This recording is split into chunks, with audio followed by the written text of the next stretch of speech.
What's up guys, I hope you are doing well। ये वीर welcome to stellar army. तो कैसे हो मेरे दोस्तों, मैं आशा करता हूँ शानदार तरीके से आप लोग अपनी लाइफ को एंजॉय कर रहे हो, अपनी सेहत, फैमिली और पढ़ाई का ध्यान काफी अच्छे से रख रहे हो।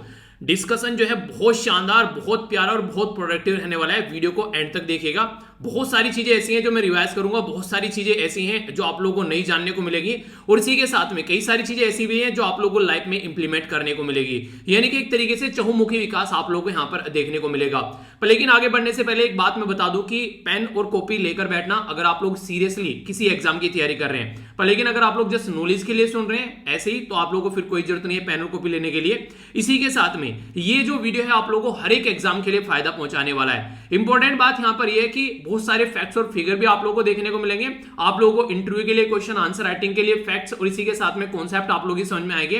तो बहुत ही शानदार ये डिस्कशन रहने वाला है। अगर आप लोगों को लगे वीडियो देखने के बाद में यार इसकी तो पीडीएफ होनी चाहिए, तो टेलीग्राम से जाकर इसको डाउनलोड कर लेना। टेलीग्राम पर सारी चीजें एक जगह इकट्ठी आप लोगों को मिल जाती है। अगर आप लोगों को इस वीडियो का एक तरीके से नोटिफिकेशन भी नहीं आता है तो भी सबसे आसान तरीका है, आप लोग क्या करिए टेलीग्राम ज्वाइन कर लीजिए। सबसे पहले वहां पर पोस्ट कर देता हूं, और यहां पर वीडियो जो यूट्यूब पर है थोड़ा लेट अपडेट होती है, ठीक है, प्रोसेसिंग की वजह से। और जो क्वेश्चन पूछता हूं उनके आंसर भी आप लोगों को यहां पर मिल जाते हैं, ठीक है। इसी के साथ में सारी पीडीएफ आप लोगों को मिल जाती है, जो मुझे इंपॉर्टेंट चीजें लगती है वो भी यहां पर शेयर कर देता हूं।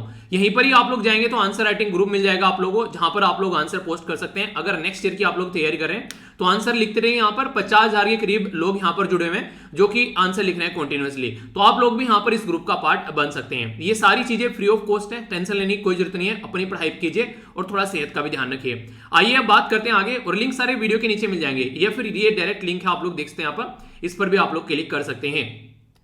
यार एक छोटी सी न्यूज के साथ में स्टार्ट करूंगा। मुझे लगा ये न्यूज आप लोगों से स्टार्टिंग में मुझे बतानी चाहिए। इसके बाद में फिर हम लोग एडिटोरियल देखेंगे, और वीडियो के एंड तक आप लोग देखेगा क्योंकि कई सारी चीजें आप लोगों को जानने को मिलेगी जो कि डायरेक्ट भी और इनडायरेक्ट भी काफी इंपॉर्टेंट है। इसी के साथ में क्वेश्चन भी होगा आप लोगों के सामने जो कि इंपॉर्टेंट है। ये अभी पूछा गया यहाँ पर 2020 में प्रीलिम्स के अंदर में। तो ये क्वेश्चन था बेसिकली प्रीएम्बल के बारे में, ठीक है। तो बोला गया कि प्रीएम्बल के बारे में क्या क्या स्टेटमेंट बोली गई है, तो आप लोग देखते हैं। The preamble is to the Constitution of India is a part of the Constitution but has no legal effect, ठीक है। दूसरा बोला गया not a part of Constitution and has no legal effect। तीसरा बोला गया part of the Constitution has the same legal effect as any other part। Next बोला गया a part of the constitution but has no legal effect independent, एक तरीके से independently of other part, ठीक है। तो ये बातें यहां पर बोली गई है। तो आप लोगों के हिसाब से इसका आंसर क्या होगा, A B C F D. तो आप लोग बताएगा, क्योंकि मैं आप लोगों को पूरा बेसिकली प्रीएम्बल आप लोगों को यहां पर पढ़ाऊंगा। आप लोगों को दो केसेस के बारे में बात बताऊंगा जो कि काफी इंपॉर्टेंट है। कौन कौन सा संविधान के अंदर अमेंडमेंट किया गया है वो भी आप लोगों को बताऊंगा। यानी कि मोटे मोटे तौर पर बोलूं तो वीडियो के एंड में पॉलिटी का एक चैप्टर आप लोगों को कंप्लीट करूंगा, ठीक है। तो इस तरीके से आप लोग बोल सकते हैं। तो ढंग से सुनिएगा तो आप लोग इसको अच्छे से एंजॉय कर पाएंगे। बाकी अगर आप लोग उस तरीके से कि नहीं बस ठीक है चल रहा है ऐसे ही, तो फिर कोई मतलब नहीं है यार। थोड़ा सीरियस होकर पढ़ाई करो तो जिंदगी में सही जगह पहुंच जाओगे, वरना सबकी चलती रहती है, जिंदगी तो कटती रहती है। अपने हिसाब से अगर जिंदगी जीनी है तो थोड़ा सा तो एफर्ट यार डालना पड़ेगा, ठीक है। अगर यही जिंदगी चाहिए कि हाँ बस हमको तो उसके हिसाब से फिर काम भी करना पड़ेगा, ठीक है। ये सितंबर के मंथ की जो वीडियो है कंबाइंड, अब तक आप लोगों के सामने मैंने स्टार्ट की थी यहाँ पर लास्ट ईयर मई से आप लोग की ये वीडियो बनानी, ठीक है। तो अब तक यहाँ पर आप लोगों को देखने को मिल चुकी हैं। ये अब यहाँ पर सितंबर की भी आप लोगों के सामने होगी प्रीलिम से पहले। मैंने बोला था कि 1.5 साल का लगभग करंट अफेयर आप लोगों को तैयार करवा दूंगा प्रीलिम से पहले। तो वो मेरा जो कमिटमेंट है वो पूरा हो गया, जो मैंने आप लोगों को बोला था। ईयरली वीडियो भी मैंने बनाई थी, तो उसको भी आप लोग देखते हैं। ये वीडियो आप लोगों को कल सुबह 9 बजे देखने को मिलेगी, ठीक है। तो इसको आप लोग देखते हैं, देख लीजिएगा, क्योंकि लगभग 1 महीना पहले के करंट अफेयर भी पूछ लिए जाते हैं। और आप लोगों का जो पेपर है वो 10 तारीख को है, और यहाँ पर आप लोगों को देखने को मिलेंगे कुछ इंपॉर्टेंट बहुत ही प्यारी प्यारी न्यूज। तो देखकर जरूर जाएगा। 1-1.5 घंटे के लगभग 2 घंटे की वीडियो रहने वाली है। तो आप लोग एक बार मतलब वो नहीं कहते सुन तो कम से कम लेना, अगर बैठकर बिल्कुल वो नहीं है नोट्स वोट्स नहीं बनाना, पर लेकिन सुन तो लेना कम से कम, एक नजरों में को निकाल लेना जरूर, ये मैं जरूर बोलूंगा, ठीक है। तो बेसिक है ये, इसको जरूर आप लोग एक बार देख लीजिएगा। आइए अब बात करते हैं इस पर्टिकुलर न्यूज के बारे में। ये अगर आप लोग पेरेंट्स हैं या फिर आप लोग बच्चे भी हैं या फिर आगे चलकर तो पेरेंट्स बनोगे, अगर शादी करने का मूड है तो ये सारी चीजें आप लोगों को बहुत ज्यादा काम आने वाली है। होता क्या है, नॉर्मली क्या होता है, जैसे कि बच्चा जो थोड़ा सा ठीक ठाक होता है, बड़ा होता है, तो उसके हाथ में मोबाइल फोन थमा देते हैं। ऐसा ही यहां पर देखने को मिला। अभी एक पर्टिकुलर बच्चा था बेंगलुरु के अंदर 15 साल का, उसके हाथ में मोबाइल फोन थमा दिया। क्यों? क्योंकि एजुकेशन प्रोवाइड करानी है, ऑनलाइन एजुकेशन चल रही है। पर लेकिन हुआ क्या, ऑनलाइन एजुकेशन का तो कोई मतलब बना नहीं। इस इंसान ने बेसिकली गेम खेलने स्टार्ट कर दिए ऑनलाइन। आप लोगों को पता है आज के डेट में कितने घटिया घटिया गेम चल रहे हैं ऑनलाइन, और उनमें खासकर जो लत लग गई है पैसे कमाने की, वो और भी ज्यादा बुरी कंडीशन क्रिएट कर देती है। यानी कि जो प्राइज वो देते हैं, और कई सारे जो टीवी स्टार, जो सीरियल स्टार आप लोगों को देखने को मिलेंगे हमारी कंट्री के, वो भी इनका प्रचार करते हुए नजर आते हैं, घटिया एक तरीके से हरकतें करते हुए नजर आते हैं, जस्ट थोड़ा सा पैसा कमाने के लिए। उनको ये समझ में नहीं आ रहा है किसी के बच्चे पर इस पर क्या इंपैक्ट पड़ने वाला है। अभी ये बहुत बड़ा इशू बन गया, क्योंकि हमारी कंट्री के अंदर नहीं, ऑल ओवर वर्ल्ड आप लोगों को ये प्रॉब्लम देखने को मिल रही है, और चाइना के द्वारा तो इसको लेकर अभी एक स्टेप भी उठाया गया है। चाइना ने तो यहां पर ये बोला है कि 18 साल से नीचे के जो बच्चे हैं, पूरे सप्ताह के अंदर उनको बोला गया है just only 3 hour of online game per week, यानी कि पूरे सप्ताह के अंदर ओनली 3 घंटे ऑनलाइन गेम खेल सकते हैं बच्चे। ये चाइना के अंदर रिस्ट्रिक्शन लगा दी गई है। पहले थोड़ा ज्यादा था, अब इसको और भी ज्यादा कम कर दिया गया है। आप लोग देखते हैं चाइना के जो बच्चे हैं उनकी परफॉर्मेंस कैसी थी ओलंपिक गेम के अंदर। चाइना में चीजों को ढंग से इंप्लीमेंट किया जाता है, एक डिसिप्लिन के मामले में काफी तगड़ा पैटर्न फॉलो करते हैं चाइना में। हमारी कंट्री साउथ कोरिया के बाद में सेकंड दूसरे नंबर पर है सबसे ज्यादा गेम खेलने वाली हमारी कंट्री। तो आप लोग ये बोल सकते हैं यूथ जो है हमारी कंट्री के आधे से ज्यादा अपनी जिंदगी को गेम के पीछे बर्बाद कर रहे हैं, ना करियर के पीछे हैं, और देश तो दूर की बात होगी, पहले अपना आप को ही संभाल ले, वो बहुत बड़ी बात होगी। अभी यहां पर क्या देखने को मिला है, जो 15 साल का बच्चा था, यहां पर मां बाप ने फोन दिया तो पता चला 7-7 घंटे ये बच्चा जो है वो ऑनलाइन गेम खेल रहा था। जब 7-7 घंटे ऑनलाइन गेम खेला था तो रात को नींद नहीं आ रही है, ठीक है, चिड़चिड़ा होने लगा, किसी के साथ में बात नहीं कर रहा है, एकेडमिक्स में फेलियर होने लगे, यानी कि एग्जाम में फेल होने लगा, इसी के साथ में इरिटेशन काफी ज्यादा होने लगी, जरा जरा सी बात पर गुस्सा होने लगा। तो पेरेंट्स को लगा यार कुछ तो गड़बड़ है। पेरेंट्स समझदार थे थोड़े, तो वो चले गए इसको national institute of mental health and जो न्यूरो साइंस है वहां पर लेकर चले गए, यानी कि निमहंस लेकर चले गए। तो यहां पर जाकर पता चला बच्चा एक पर्टिकुलर बीमारी, एक पर्टिकुलर एडिक्शन से गुजर रहा है। ये याद रखिएगा, इसके बारे में आप लोगों से डायरेक्ट इंटरव्यू में भी क्वेश्चन पूछे जा सकते हैं, आपका इसके बारे में क्या राय है, या फिर आप लोगों से प्रीलिम्स के अंदर भी अगर कोई पूछ ले कि गेमिंग एडिक्शन ये क्या है, बेसिकली क्या WHO भी इसको रिकॉग्नाइज करता है? जी हां, वर्ल्ड हेल्थ ऑर्गेनाइजेशन भी इसको रिकॉग्नाइज करता है। WHO के द्वारा अभी जो गेमिंग एडिक्शन है उसको बेसिकली गेमिंग डिसऑर्डर की कैटेगरी में यहां पर डाला गया, ठीक है। तो यहां पर आप लोग देखते हैं the World Health Organization categorize gaming जो डिसऑर्डर है as a mental health condition in 2018। तो आज की बात नहीं है, 2018 में ही यहां पर वर्ल्ड हेल्थ ऑर्गेनाइजेशन ने इसको एक एडिक्शन की कैटेगरी में डाल दिया था कि अगर हद से ज्यादा है, देखिए मैं गेम की बात नहीं करूंगा, अगर किसी भी चीज में आप लोग हद से ज्यादा कोई चीज आप लोगों के ऊपर हावी हो जाती है ना, तो वो एक तरीका एडिक्शन हो जाता है। कभी भी आप लोग किसी भी चीज के एडिक्शन से बचना चाहिए। बहुत सारे लोग शराब पीते हैं, दारू पीते हैं, बहुत सारे लोग जुआ खेलते हैं, बहुत सारे लोग कुछ भी काम करते हैं, इवन सोने का भी एडिक्शन अगर आप लोगों को लगा है ना कि सोए जा रहे हैं, तो ये भी एक खतरनाक चीज है। कोई भी चीज हद से ज्यादा हो जाए तो खतरनाक हो जाती है। इसलिए अगर जिंदगी में बैलेंस रखना है तो एक बैलेंस डाइट लेना काफी ज्यादा जरूरी है। तो कहने का मतलब यहां पर यह कि जिंदगी अगर सही से जीनी है तो एक बैलेंस बनाकर चलना पड़ेगा। तो इसीलिए ये सारी बातें आप लोगों को देखने को मिलेगी। जो इंसान डिसिप्लिन में लाइफ लेकर चलता है ना, वो इंसान हमेशा कुछ ना कुछ कमाल कर जाता है। तो ये तो इंडस्ट्री है, देखिए पैसा कमाने वाले तो पैसा कमाएंगे। तो बोला ये गया है यहां पर, अगर बात करें ऑल इंडिया गेमिंग फेडरेशन के द्वारा, कि 15,000 करोड़ की इंडस्ट्री होने वाली है 2023 तक का। और वो इंडस्ट्री किसके ऊपर कूदेगी? वो कूदेगी हमारे जो बच्चे हैं उनके ऊपर, जो आज की डेट में जिनको दे बेलगाम के घोड़े हो चुके हैं, हाथ में मोबाइल दे दिया है मां बाप ने और उसके बाद में बस एंजॉय कर रहे हैं लाइफ को।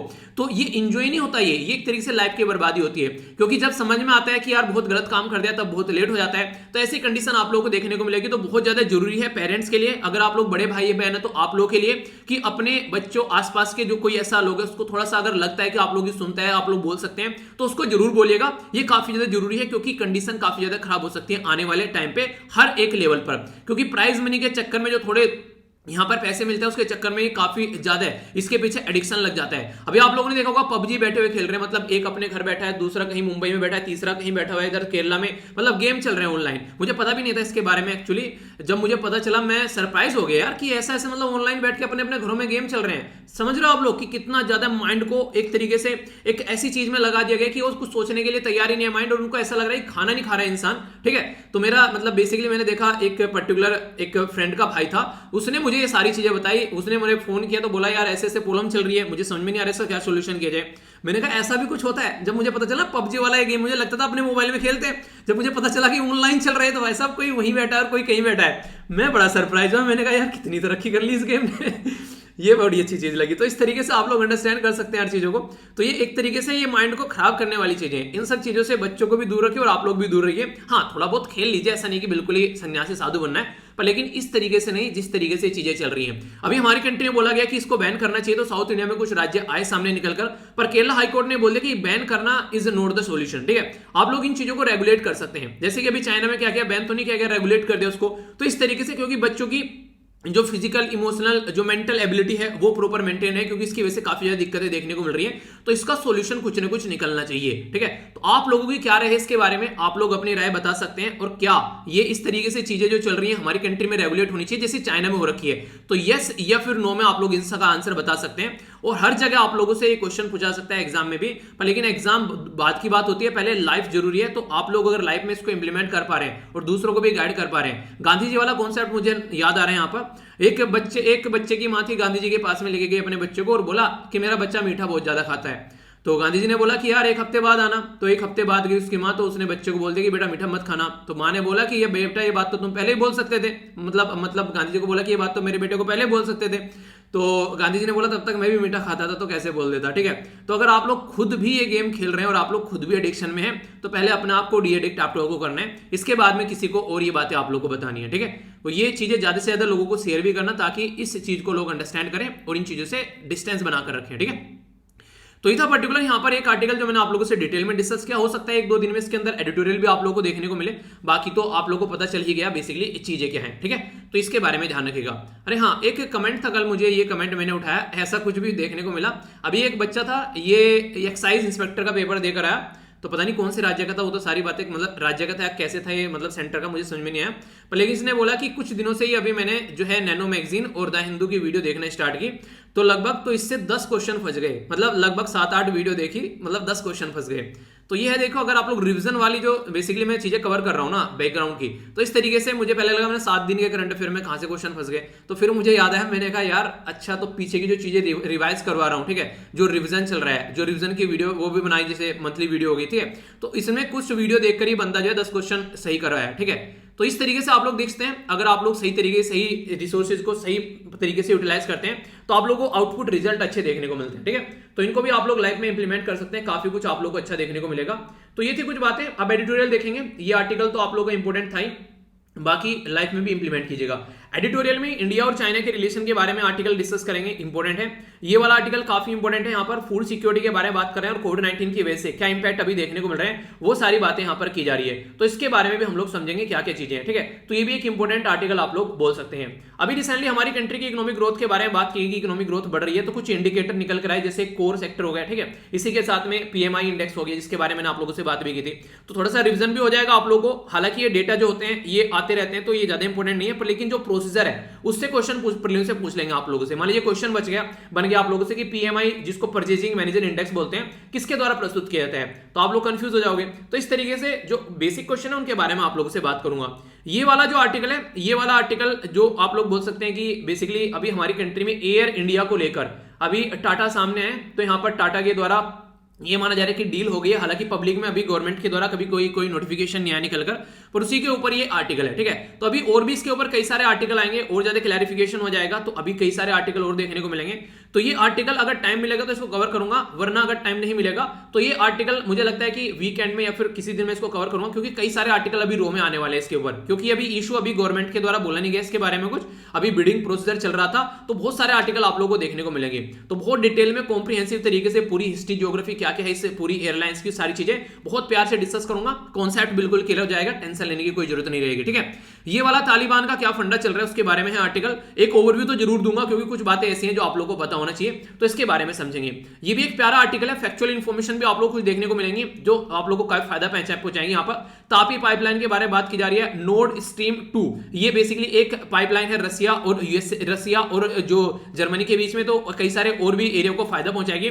तो समझेंगे इसके बारे में कि पैसे वाले लोग जो हैं वो कैसे अपनी चीजों को सही करके ले जाते हैं और गरीब लोग कैसे बर्बाद रहते हैं, ये आप लोग इस आर्टिकल से सीख सकते हैं, ठीक है। नेक्स्ट यहाँ पर एजुकेशन कैसे रोल प्ले कर सकती है आज के में दुनिया में शांति फैलाने में, और भी कई सारी चीजें, और खासकर जो बात की जा रही है 2 अक्टूबर अभी जो डे सेलिब्रेट किया गया, international day of non violence, तो उससे रिलेटेड है यहाँ पर, तो जानेंगे। बाकी कहाँ कहाँ वैक्सीन चल रही है और क्या क्या चल रही है वो सब बातें हैं, तो ये तो आप लोग ध्यान रखना ही। देखो यार, देखो अपनी सुरक्षा अपने हाथों में, तो आप लोग इसके ऊपर जरूर ध्यान रखिए। जिसको डोज अभी बचे हुए हैं अपने डोज वगैरह लगवा लीजिए, ठीक है, और डिस्टेंस वगैरह बना के वो सारी चीजें रखिए। हेल्थ इज वेल्थ होता है, हेल्थ से ये तो सारी चीजें सही रहेंगी, वरना दिक्कत रहेगी, ठीक है। एक्सरसाइज करते रहिए यार जितना ज्यादा आप लोगों से हो सके, और जिसको भी आप लोग साथ में लेकर चल सकते हैं जरूर चलिए, ठीक है। आइए बात करते हैं, पहले इसके बारे में बात करूंगा जो पर्टिकुलर आर्टिकल है, कई सारी इंपॉर्टेंट बातें जानने को मिलेगी। जो यहां पर इसमें बात की जा रही है कि जो NS2 क्या है यहां पर, ये इसको बोलते हैं नॉर्ड स्ट्रीम 2। तो ये नॉर्ड स्ट्रीम 2 क्या है, ये एक तरीके की गैस पाइपलाइन है जो कि यहां पर रसिया और जर्मनी के बीच में नॉर्मली देखने को मिलेगी। हालांकि और भी कई सारे एरिया को फायदा पहुंचाएगी, जैसे कि यूक्रेन हो गया, जो कि अब तक यहां पर इसके बीच में हर्डल बना होता है, ठीक है। पर लेकिन यहां पर अभी यूक्रेन को भी लग रहा है कि ये फायदा पहुंचाती नजर आएगी, मतलब फिर भी कई सारी बातें आप लोगों को जानने को मिलेगी, ठीक है। तो ये बेनिफिट कर सकते हैं यहां पर जर्मनी, रसिया और यूक्रेन, पर लेकिन हर्डल के होते हुए भी ये क्लियर हो गई, ठीक है। तो इसका मतलब ये होता है कि देखिए अगर आप लोगों के पास में पावर है, पैसा है ना, तो आप लोग चीजों को निकाल कर ले जाते हो। पर लेकिन अगर आप लोगों के पावर पास में पैसा नहीं है, पावर नहीं है, तो फिर ऐसे आप लोगों की चीजें लटक जाती हैं, जैसे तापी पाइपलाइन लटकी पड़ी है। तो इसके बारे में भी आप लोगों से बात करूंगा। पहले आप लोग यहां पर इसको समझ लीजिए। अगर आप लोगों से कोई पूछे नॉर्ड स्ट्रीम पाइपलाइन के बारे में, तो ये बेसिकली रसिया से स्टार्ट होती है, ठीक है। तो रसिया का जो यहां पर व्योबोग पर्टिकुलर ये एरिया है, यहां पर इससे स्टार्ट होगी। इंपॉर्टेंट क्वेश्चन बन सकता है कहां से होकर जाती है, तो ये बाल्टिक सी से होकर जाती है। बाल्टिक सी अगर देखें तो यहां पर इधर फिनलैंड हो गया, यहां नॉर्वे हो गया, यहां स्वीडन हो गया, तो इसके बीच में आप लोगों को बाल्टिक सी देखने को मिलेगा। तो बाल्टिक सी से होते हुए यहां पर जाती है जर्मनी के अंदर में, तो जर्मनी यहां पर आप लोगों को देखने को मिल रहा है। और ये याद रखिएगा रसिया का एक छोटा सा पोर्शन यहां पर आप लोगों को लिथुआनिया वाले रीजन में भी देखने को मिलेगा। इस्टोनिया हो गया और यहां पर लतविया हो गया। तो ये पर्टिकुलर बेलारूस हो गया, पोलैंड हो गया, यूक्रेन हो गया। यूक्रेन को मैं थोड़ा सा और जूम करके भी आप लोगों को दिखाऊंगा, क्योंकि यूक्रेन और रशिया का जो मुद्दा चल रहा है तो याद रखेगा। तो ये सेकंड पाइपलाइन अभी यहां पर देखने को मिल रही है। इसके बारे में अगर बात करें तो इंपॉर्टेंट मुद्दा यहां पर यह कि इससे पहले नॉर्ड स्ट्रीम की बात की गई थी, अभी यहां पर नॉर्ड स्ट्रीम 2 की बात की जा रही है। तो ये सेकंड पाइपलाइन अभी आप लोगों को देखने को मिलेगी रसिया और जर्मनी के बीच में मिली, और बीच में और किसको फायदा पहुंचाएगी, वो तो जो पड़ेगा उसको फायदा पहुंचाएगी।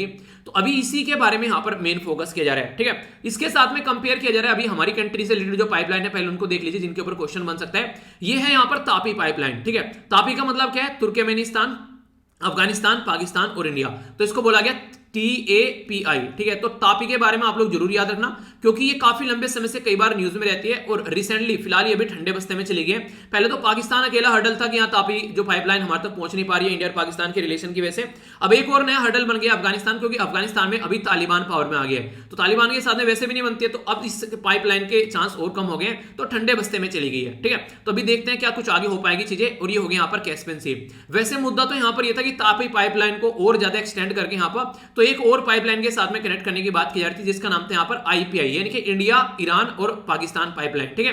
तो यहाँ पर ये बेसिकली ईरान से चल रही थी यहाँ पर ये, ठीक है, और यहाँ पर पाकिस्तान से होते हुए इंडिया तक आ रही थी। तो ये गैस पाइपलाइन काफी इंपॉर्टेंट रोल प्ले करेगी, क्योंकि हमारी कंट्री वर्ल्ड में सेकंड मोस्ट पॉपुलस कंट्री है, सबसे ज्यादा दूसरे नंबर पर हमारे देश की पॉपुलेशन है। तो ऐसी पाइपलाइन अगर हमारे देश में आएगी तो हमको काफी फायदा होगा, और इन कंट्री को फायदा होगा, इनका जो प्रोडक्ट मार्केट में बेचा जाएगा, यानी कि इनकी गैस जो है वो बेची जाएगी और हम खरीदने वाले हैं। तो ये तो रहता है डिमांड और सप्लाई वाला काम। तो इस तरीके से अगर सही तरीके सही पैटर्न में चीज चल जाएंगी तो ये चीजें हो पाएंगी। पर लेकिन यहां पर जब लगा कि ये काम नहीं चलेगा आगे, तो फिर हमारे द्वारा एक और तरीका खोजा गया कि यहां पर ईरान के थ्रू हम लोग क्या करेंगे, पानी से होती हुई पाइपलाइन लेकर आएंगे, ठीक है।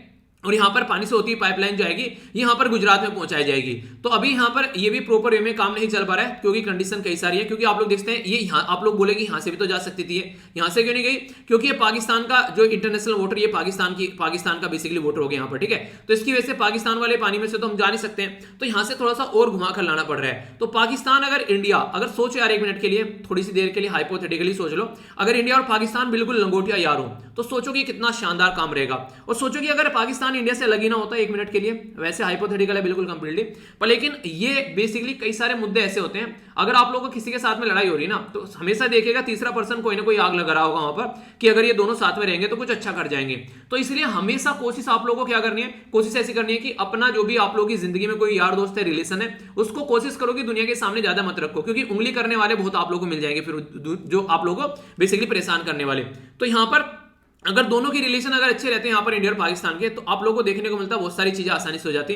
पर लेकिन जब से देश आजाद हुआ है तो ब्रिटेन कहीं ना कहीं एक ऐसा माहौल बनाकर चला गया सारा देश के अंदर में, जिसकी वजह से कंडीशन आप लोगों को देखने को मिली। वरना इतना प्रोडक्टिव एरिया ये हो सकता है जिसकी कुछ हद नहीं है, पर लेकिन नहीं हो पा रहा है ना। तो क्या बात है आप लोगों को याद रखनी है, मैंने अभी क्या क्या बता दिया आप लोगों को। एक तो यहाँ पर बेसिकली नॉर्ड स्ट्रीम के बारे में बताया, एक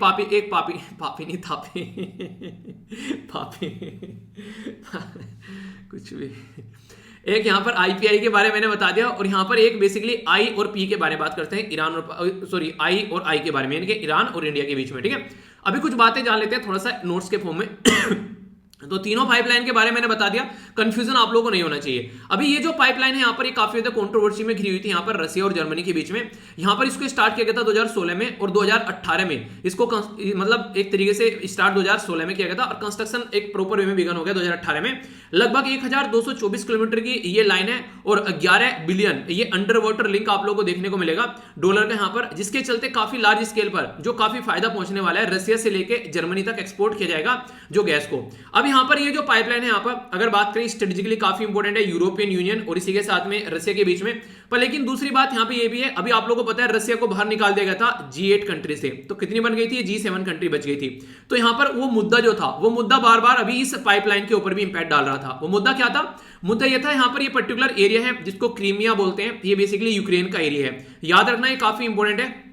एक यहाँ पर ऐसे क्वेश्चन आप लोगों से इंटरव्यू में पूछ लिए जाते हैं कई बार, मुझे याद आ रहा है अभी ये पूरा मुद्दा मेरे से पूछा गया था इंटरव्यू के अंदर में मतलब इस तरीके से नहीं कि बताओ ये क्या है, मैंने कहा इतना पढ़ रखा है कैसे पूछ ले यार इसको तो ये जो था बेसिकली, हालांकि उस टाइम मतलब ये एक तरीके से ना आप लोग कॉन्सेप्ट को जब क्लियर कर लोगे ना तो देखो फिर आप लोग किसी भी तरीके से क्वेश्चन पूछ लो, ठीक है, तो आप लोगों को कोई भी किसी भी तरीके क्वेश्चन का आंसर आप लोग दे दोगे, ठीक है। हालांकि कई सारे दूसरे क्वेश्चन थे जिनके मैं आंसर नहीं दे पाया था, पर लेकिन ये वाला क्वेश्चन तो बड़े शानदार तरीके से मैंने समझा था, ऐसा लग रहा था बच्चों को पढ़ा रहा हूं बैठ के, नहीं पूरा आपकी पता है चारों तरफ से चहुमुखी विकास इसका कर रखा है तो वाली चीज देखने को मिलेगी। तो कॉन्सेप्ट में इतनी क्लैरिटी होनी चाहिए ताकि कोई पूछे तो उसको पढ़ा सको बैठाकर, ठीक है। तो यहाँ पर जब यूक्रेन वाला मुद्दा क्या था 2014 में, एक्चुअली यहाँ पर एक तरीके से इसके इस पर्टिकुलर एरिया के अंदर इनके द्वारा एक रेफरेंडम कराया गया, तो उसकी वजह से यहाँ पे क्या हुआ, लोगों ने वोटिंग की और यहाँ पर बोला कि रसिया के साथ मिलकर रहेंगे, जबकि पार्ट है ये यूक्रेन का, तो इसकी वजह से यहाँ पर कंडीशन खराब होती हुई नजर आई, ठीक है। तो ये पार्ट चला गया इसके पास में और ये बहुत इंपॉर्टेंट है रसिया के लिए, क्योंकि रसिया के पास में एक पोर्ट हो जाता है जो कि एवरग्रीन टाइप का है, वरना मैक्सिमम रसिया के जो पोर्ट है वो फ्रीज रहते हैं, क्योंकि रसिया जो है वो पोलर साइड में आप लोगों को देखने को मिलेगा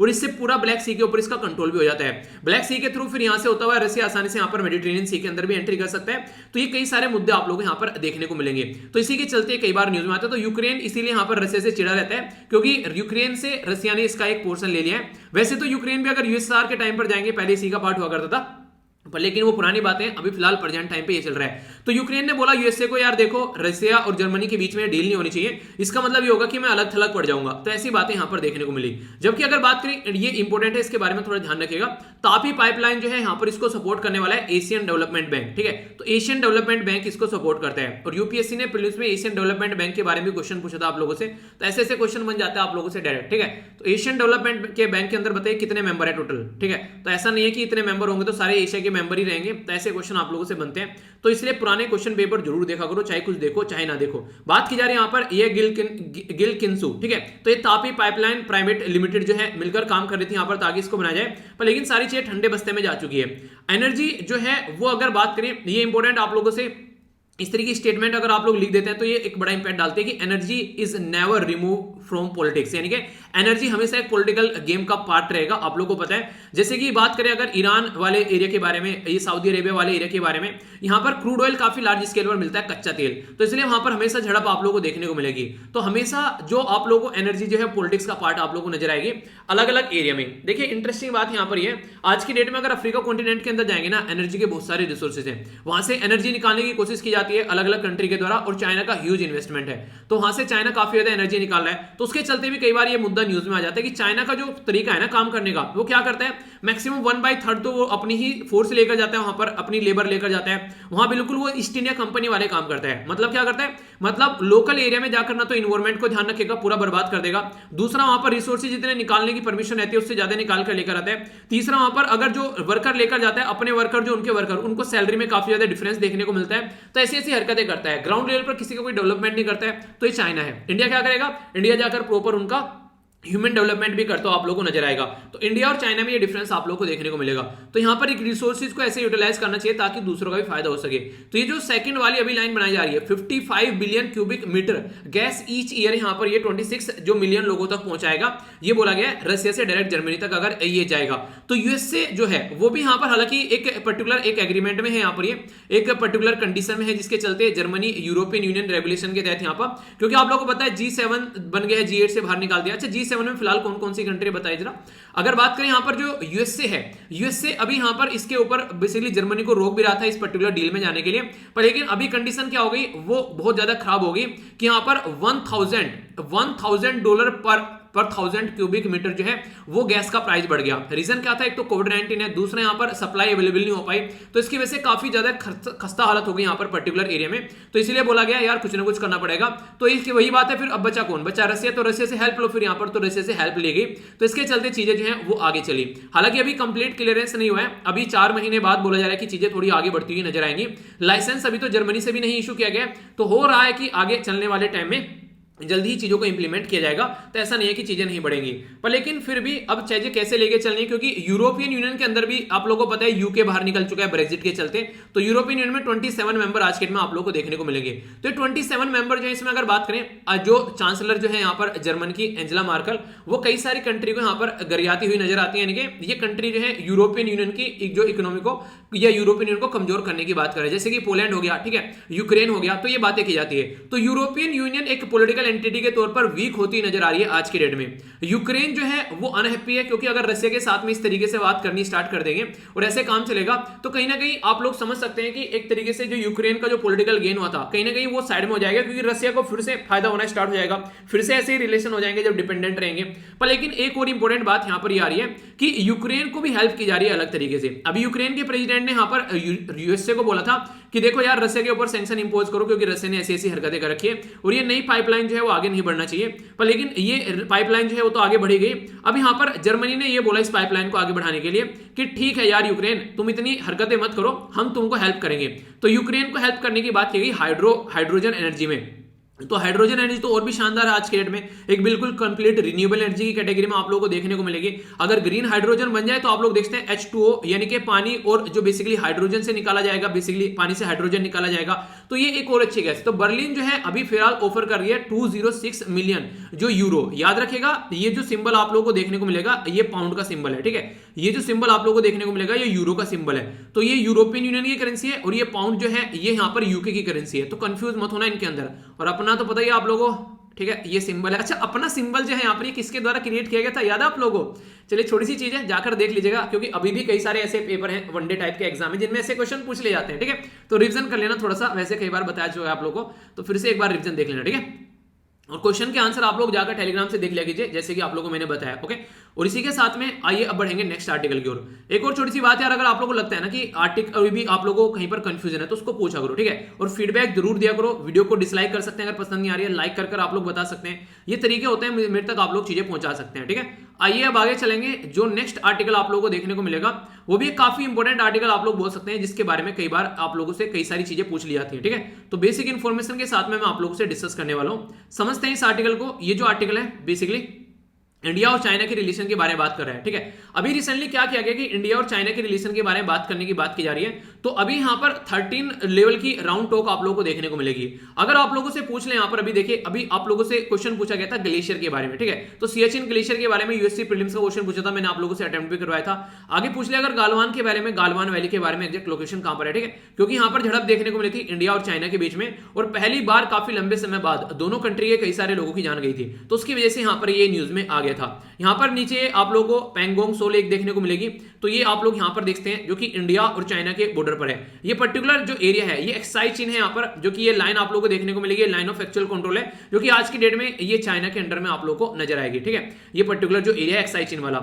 इंपॉर्टेंट बात ये कि नया मैप आप लोग कुछ ऐसा देखने को मिलेगा जो अफगानिस्तान के साथ में हमारा बॉर्डर टच करता है। इसको आप लोग जरूर याद रखिएगा। हमारी कंट्री का जो बॉर्डर टच करता है वो कितने देश के साथ में करता है, अगर कोई आप लोगों से पूछ ले तो ये क्वेश्चन कई बार आप लोगों से पूछे जाते हैं ऐसे ऐसे, तो हल्का सा याद रखिएगा। जैसे यहां पर देखते हैं, अगर इधर से मैं चलूं, एक हो गया बांग्लादेश, दूसरा हो गया म्यांमार, तीसरा हो गया भूटान, चौथा हो गया यहां पर नेपाल, ठीक है, पांचवा यहां पर चाइना हो गया, छठा हो गया पाकिस्तान, ठीक है। इसी के साथ में छठा पाकिस्तान हो गया। अगर बात करें यहां पर, अगर आप लोगों से पूछे यहां पर एक इंपॉर्टेंट मुद्दा कि क्या किसी और कंट्री को भी हमारा देश टच करते हैं, तो याद रखिएगा अफगानिस्तान को हमारा देश टच करता हुआ नजर आता है, जैसे मैंने अभी आप लोगों को यहां पर दिखाया।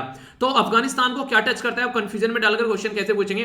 अफगानिस्तान को हमारी कंट्री का बॉर्डर टच करता है, हमारी कंट्री का जो गवर्नमेंट के हिसाब से जो नोटिफाइड मैप है उसके हिसाब से वो करता है बेसिकली जम्मू एंड कश्मीर वाला रीजन, ठीक है। Question number option A.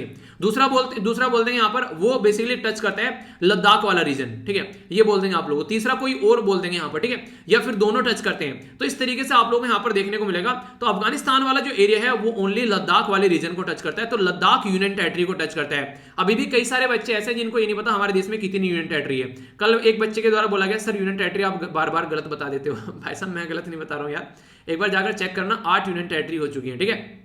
पहले हमारी कंट्री में 7 थी, फिर जम्मू एंड कश्मीर बन गए यहाँ पर, तो कितनी हो गई यहाँ पर, ये बेसिकली 9 बन गई, ठीक है। फिर 2 यूनियन टेरिटरी को मर्ज कर एक यूनियन टेरिटरी बनाया गया है। अब ये क्वेश्चन आप लोगों के लिए है कि वो कौन सी 2 यूनियन टेरिटरी जिनको मर्ज कर एक यूनियन टेरिटरी बनाया गया है। तो ये छोटी छोटी सी बातें यार, ये तो कम से कम आप लोग देखते रहा करो। वैसे तो जहां भी मुझे मौका मिलता है मैं बता ही देता हूं, पर लेकिन फिर भी थोड़ा तो रिवीजन आप लोगों को भी करना चाहिए मेरे हिसाब से, ठीक है। अगर इंडिया और चाइना के बीच में झड़प की बात करें तो 3 एरिया काफी इंपॉर्टेंट आप लोगों को देखने को मिलेंगे जो कि झड़प रहती है।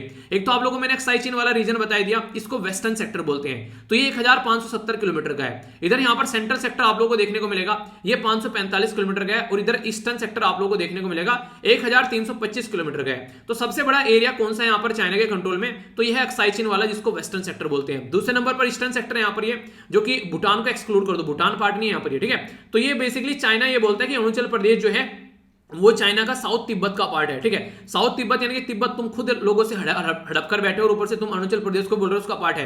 तो मैकमोहन लाइन आप लोगों को देखने को मिलती है यहाँ पर, ये याद रखिएगा, ठीक है। तो ऐसे भी छोटे छोटे क्वेश्चन आप लोगों से पूछे जा सकते हैं। तो अभी कैसे शांति बनाकर रख सकते हैं, क्योंकि काफी लंबे समय से दोनों के बीच में रस्साकसी चल रही थी, और चाइना हमेशा 1962 से भी अगर आप लोग लेकर चले तो उस टाइम पर भी जो झड़प हुई थी, चाइना की फॉरवर्ड पॉलिसी हमेशा रहती है दूसरी कंट्री में जाकर घुसना और एक एरिया को कंट्रोल करके फिर बोलना उसका बार्गेनिंग करना, यानी कि इस एरिया को बोलेगा बार्गेनिंग करके कि या तो ये वाला एरिया मुझे दे दो फिर ये वाला एरिया मुझे दे दो, यानी कि दोनों हमारे ही एरिया है और हमारे ही साथ में बार्गेनिंग कर रहा है। ऐसे इसने भूटान के साथ में बार्गेनिंग की थी। भूटान का एक पर्टिकुलर डोकलाम वाला एरिया ये था और यहाँ पर एक एरिया था, तो दोनों हड़प कर रखे थे, ठीक है। तो यहाँ पर बोल रहा है कि ये वाला एरिया छोड़ दूंगा, ये वाला एरिया मुझे दे दे। क्यों? क्योंकि इंडिया के पास में आकर बैठ जाएगा यहाँ पर, तो कल को चलकर कुछ दिक्कत होती है तो इंडिया को जरा सी देर में उसका नॉर्थ ईस्ट वाला एरिया में कट कर दूंगा। तो ऐसी ऐसी हरकतें, इसलिए हमारी कंट्री की आर्मी जाकर बैठ गई वहां पर, ठीक है। तो ये ऐसी सिचुएशन आप लोगों को देखने को मिलेगी। तो ये कई सारे मुद्दे होते हैं, माइंड में क्लैरिटी रखना यार, कॉन्सेप्ट होते हैं, एक बार बन जाएंगे तो फिर लंबे समय तक याद रख पाओगे। क्या क्या और रीजन है यहाँ पर जो इंडिया और चाइना के बीच में आप लोगों को एलएसी पर जो दिक्कतें देखने को मिलती हैं, तो यहाँ पर कई सारे रीजन आप लोगों को देखने को मिलेंगे। एक तो इंफ्रास्ट्रक्चर डेवलपमेंट के बारे में बात कीजिए। इंडिया का डिसीजन आया कि जब हम लोग अपने एरिया की इंफ्रास्ट्रक्चर डेवलप करेंगे तो दारबुक सियोक जो यहाँ पर दौलता बेग जो ओल्डी रोड यहाँ पर ये बनाएगी, इसको जब भी जैसे यहाँ पर हमारी कंट्री के जो हमारी कंट्री डिफेंस मिनिस्टर है राजनाथ सिंह जी, उनके द्वारा इनोग्रेट किया गया, तो तुरंत यहाँ पर कंट्रोवर्सी क्रिएट होगी। India United state of America के साथ मिलकर यहाँ पर बेसिकली क्वाड का मेंबर बन गया, और यूएसए और चाइना के बीच में टेंशन चल रही है, तो ये भी एक मुद्दा है दोनों के बीच में टेंशन का। चाइना जो है यहाँ पर गिलगित बल्तिस्तान वाले रीजन में आप लोग समझ रहे हैं, ठीक है। तो एक तरीके से चाइना पाकिस्तान इकोनॉमिक कॉरिडोर वाला मुद्दा हो ही गया यहाँ पर ये, और चाइना बेसिकली साउथ चाइना सी में अगर इंडिया जाकर कुछ भी काम करने की कोशिश करता है तो दिक्कत इनको मिर्च लगती है। और अभी political economic tension China due to कोविड-19 की वजह से आप लोगों को समझ रहा है, सब चाइना के ऊपर उंगली उठा रहे हैं, ठीक है। पर लेकिन दिक्कत यही है, देखिए अगर चाइना की जगह कोई गरीब सा देश होता ना, अब तक सबको ताने दे देकर उस देश को मार देते सब, ठीक है। पर लेकिन चाइना एक ऐसी कंट्री है जिसके ऊपर कोई उंगली उठाने से पहले सोचता है, क्योंकि हर एक कंट्री का कुछ ना कुछ व्यापार है जो कि काफी ज्यादा डिपेंडेंसी है चाइना के ऊपर। तो इस तरीके से आप लोग समझ सकते हैं। और एक और बहुत बड़ा मुद्दा है, अगर कोई एक पर्टिकुलर पर्सन बढ़ने लगे ना, दूसरे को मिर्च लगने लगती है। अगर यहाँ पर इंडिया बढ़ रहा है तो इसमें यहाँ पर एशिया के अंदर में चाइना को टेंशन है, ठीक है, कि इंडिया आगे कैसे निकल रहा है, इंडिया आगे ना निकल जाए। इंपॉर्टेंट यहाँ पर चीज ये है, चाइना मल्टीलेटरल वर्ल्ड के बारे में बात करते हैं। मल्टीलेटरल वर्ल्ड मतलब आज के डेट में ऐसा नहीं कि पहले जैसे यूएसए था और फिर यूएसएसआर था, 2 कंट्री थी, कोल्ड वॉर चल रही थी, ऐसा नहीं होना चाहिए। आज के डेट में अलग अलग लेवल पर अलग अलग कंट्री होनी चाहिए। चाइना भी एक पावर है, ठीक है, जापान भी एक पावर है, साउथ कोरिया भी एक पावर है, ठीक है, यूके भी एक पावर है, फ्रांस भी एक पावर है, ठीक है, इस तरीके से रशिया भी एक पावर है, यूएसए भी एक पावर है। तो सबको मिलकर रहना चाहिए, इस तरीके से हम लोग को करना चाहिए। तो इंटरनेशनल लेवल पर तो चाइना ये चाहता है कि मल्टीलेटरल वर्ल्ड होना चाहिए, ऐसा नहीं कि यूएसए की चलेगी बस। पर लेकिन जब एशिया के अंदर आते हैं तो चाइना चाहता है कि बस मेरी चले, यानी कि चाइना 2 मुंहा सांप है यहाँ पर, जो कि हमेशा उल्टी सीधी हरकतें करता है। ओके, तो ये दिक्कतें आप लोग यहाँ पर देखने को मिलेगी। तो बेसिक इन्फॉर्मेशन है इंडिया चाइना के रिलेशन के बारे में, तो देखते हैं कैसे शांति निकल कर आएगी। अभी यहाँ पर ये कम से कम बातें हैं जो कि आप लोग याद रख सकते हैं। ओके, अब नेक्स्ट जो आर्टिकल यहाँ पर आने वाला है वो एक इंपॉर्टेंट आर्टिकल रहेगा, जिसको थोड़ा सा ध्यान से सुनिएगा, क्योंकि बहुत सारी बातें मैं आप लोगों से डिस्कस करने वाला हूँ। तो डिटेल में जानेंगे कई सारी बातें। हमारी कंट्री में फूड के बारे में अगर आप लोग बात करिए तो काफी इंपॉर्टेंट पार्ट है, खासकर अगर बात करें फिलहाल के टाइम पर कि किस तरीके से हम लोगों तक खाना पहुंचा पा रहे हैं। पर लेकिन कोविड-19 के चलते अभी हंगर भुखमरी बढ़ गई है, उसी के बारे में आर्टिकल लिखा गया, कुछ रिपोर्ट के बारे में बात करेंगे। इंपॉर्टेंट बात यहाँ पर यह कि अगर इंसान जो है वो गरीब है तो भुखमरी एक पैटर्न में आप लोगों को नजर आ जाएगी, यानी कि गरीब इंसान ही मैक्सिमम टाइम आप लोगों को भूखा मरता हुआ नजर आएगा। अमीर इंसान तो अपनी थाली में खाना छोड़कर फेंक कर निकल जाता है, उसको कुछ फर्क ही नहीं पड़ता है, ठीक है। उसको ये नहीं पता है कि सामने वाला कोई इस खाने के लिए तरस रहा होगा।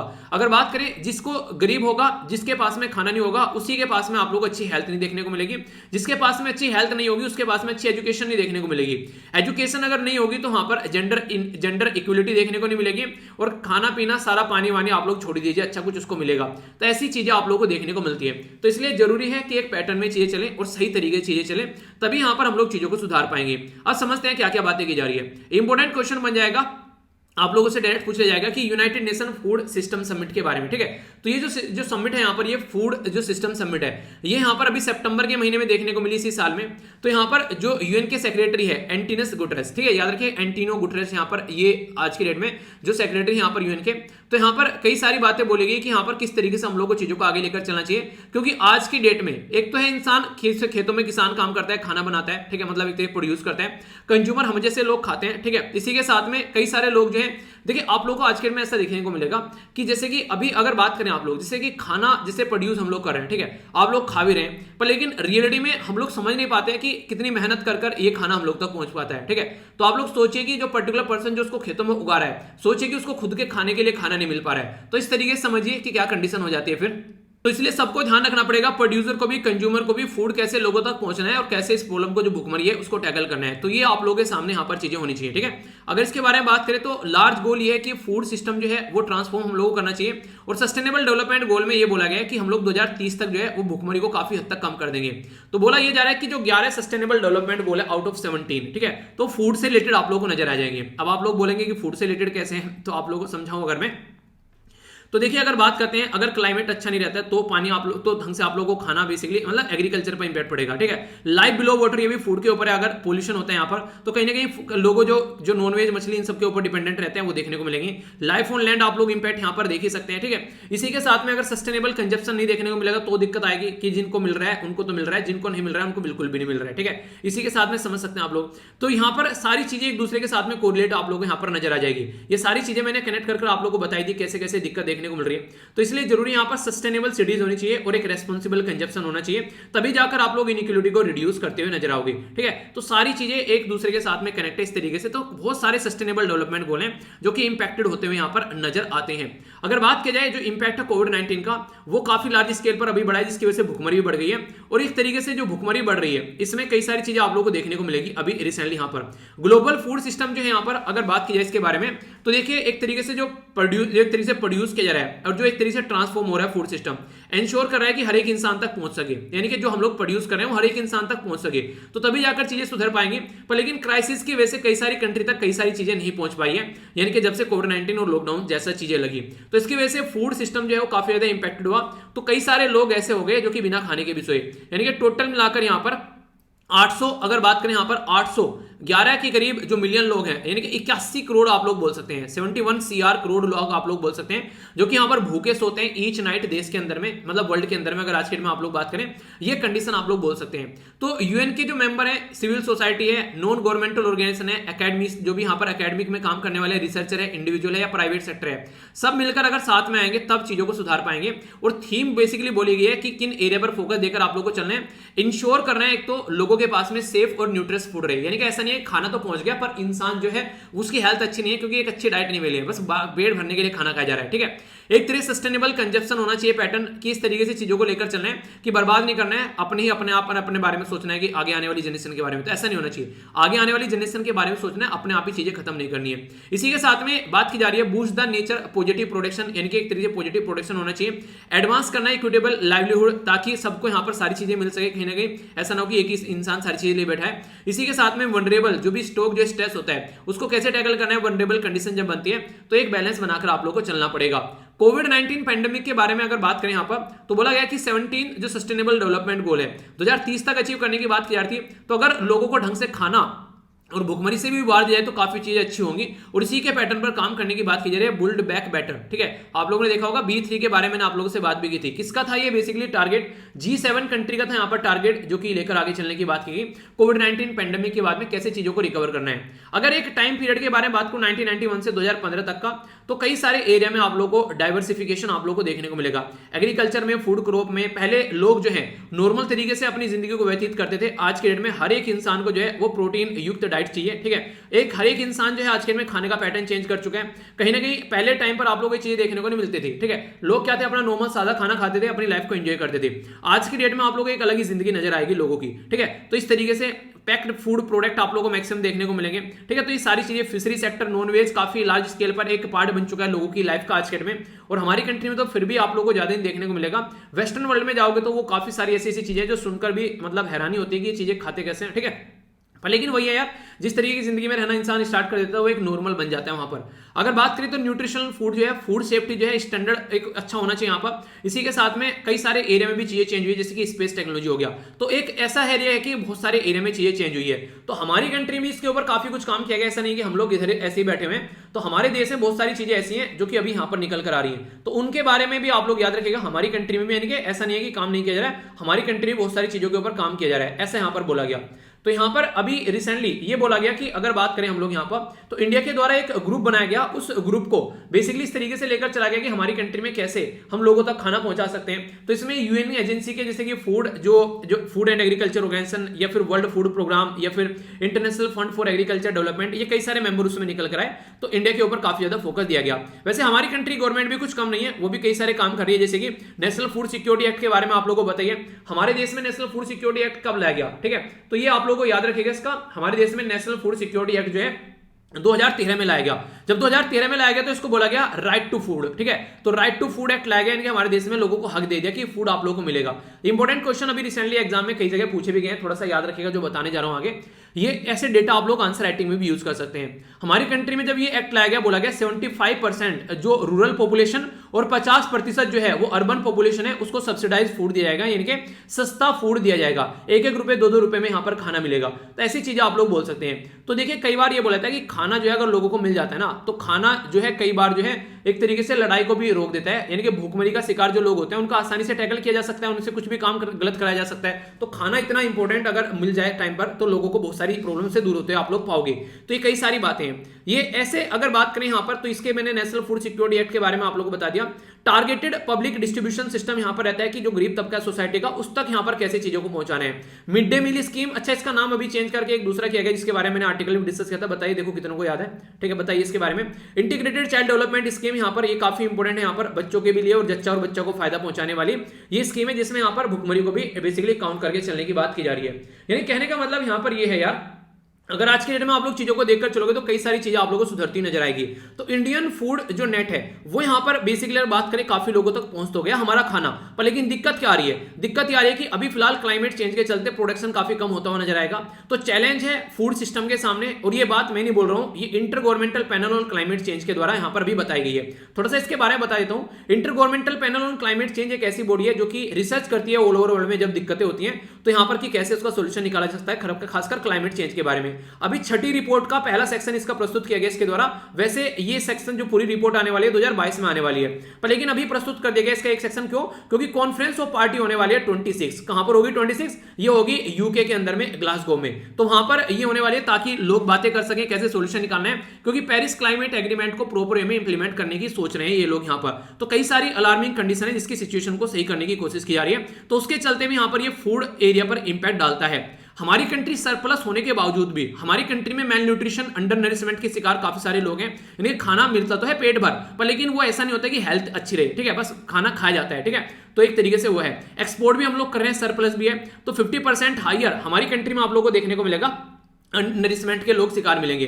हालांकि पहले यहां पर 2004-05 में 21% थे, अब घटकर 15% आ गए। तो ये तो अचीवमेंट एक अच्छा बोल सकते हैं आप लोग अपने देश के बारे में। पर लेकिन फिर भी हमारी कंट्री में अगर बात करें, क्वालिटी ऑफ फूड की अवेलेबिलिटी नहीं है, मिलावट बहुत ज्यादा आप लोगों को देखने को मिलेगी, ऐसी चीजें हैं। तो अंडर नरिशमेंट कंट्री की कैटेगरी में हम लोग आते हैं, तो इसके ऊपर काम करना पड़ेगा। तो एक तरीके से आप लोग समझ सकते हैं। ठीक है, तो फूड शॉर्टेज प्रॉब्लम नहीं है, प्रॉब्लम दूसरी हो गई है। तो इसके चलते अभी सेंट्रल गवर्नमेंट के द्वारा कुछ काम भी किए गए, जैसे कि अभी फोर्टिफाइड राइस के बारे में बोला गया हमारी कंट्री में प्राइम मिनिस्टर मोदी जी के के द्वारा, याद होगा 15 अगस्त की स्पीच में बोला था उन्होंने फोर्टिफाइड राइस प्रोवाइड कराए जाएंगे पब्लिक डिस्ट्रीब्यूशन सिस्टम के तहत। पोषण माह के बारे में मैंने कई सारे आर्टिकल अभी आप लोगों को डिस्कस किए, और जो मंथली वीडियो आप लोगों की आएगी उसमें भी आप लोगों को मैं इसके बारे में डिस्कस करूंगा पोषण माह के बारे में, क्योंकि वहां पर भी ये टॉपिक आप लोगों को देखने को मिलेगा। तो रिवीजन जो मंथली वीडियो आती है उसको देखो यार, थोड़ा सा इस तरीके से आप लोग देखा करो।